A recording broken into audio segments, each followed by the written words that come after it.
we find that the best practice is to have vendor ID sequencing turned on in your instance and allow it to autofill your vendor IDs as you add new ones to your software.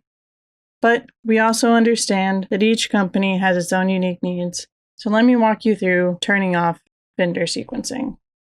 So you'll see in my demo that the vendor sequencing is currently turned on.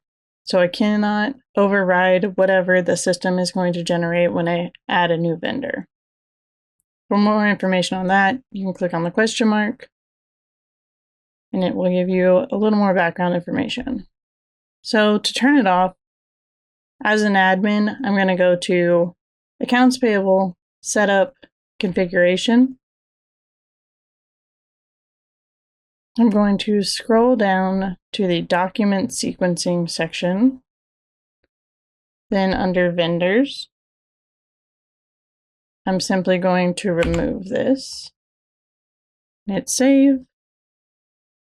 So now that when I go to add a new vendor, you can see I can manually enter a vendor ID here now. And to turn it back on, you simply go back to Accounts Payable Setup Configurations, back down to that document sequencing, and select the correct sequence, which is vendors, and hit save.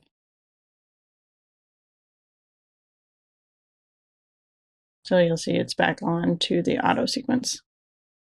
But if you have any more questions, you can join us every day at 1 for our Q&A. And that's 1 Central. Thank you.